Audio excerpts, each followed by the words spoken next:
Welcome, here is what you've been waiting for, James's awesome reviews. Jar, I couldn't think of another name. Let's go with that for now, and we're going to discuss The Handmaid's Tale because I got Hulu for 2 months to try to finish up the season I started years ago. Let's just dive in, only got 3 minutes. Let's talk about some of the things I liked about the series. It is close to the book for the most part. It doesn't always, structurally doesn't always capture the book exactly, but it has the mood of the book, which I like that. Great acting all around I think everyone does a great job.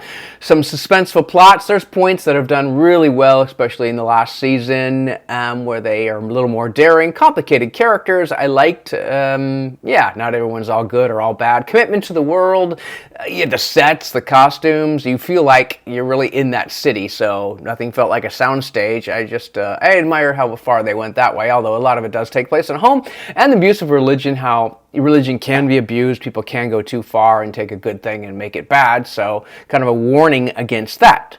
Let's talk about the not as good parts. Alas, lots of muttering. I mean, why write these big dialogue or speeches if no one's even going to hear it? I was just like, that's a shame. You spent all this time writing it and the actors couldn't even perform it and the directors couldn't even get them to. Poorly done.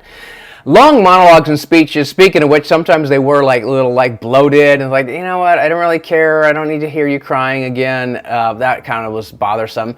New maids buy into the ideals. I wrote that because they kind of at one point said, the modern maids, so the new ones coming up, have been raised in Gilead and they're not as opposed to the system, and yet you just had them all uprising. So it's like you don't seem to know what you want to do here.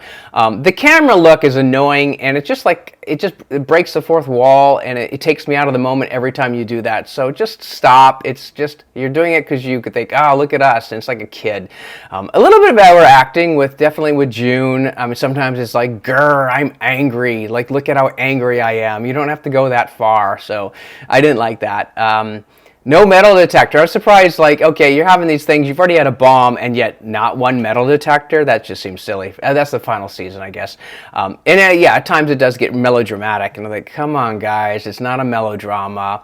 And the whole thing about Martha's all knowing the secrets and stuff like that, you torture one, you would have found out. So that's very unbelievable. I know, suspension of disbelief. Sloppy ending. I thought that it could have been stronger. It did have nice moments in the 6th season, but I also thought, as they wrapped up, I don't know, all these mistakes. But despite everything bad, there's more good, and I would say it's worth seeing, especially if you got Hulu. Check it out. 6 seasons of entertaining show. Thanks a lot for watching. Cheers.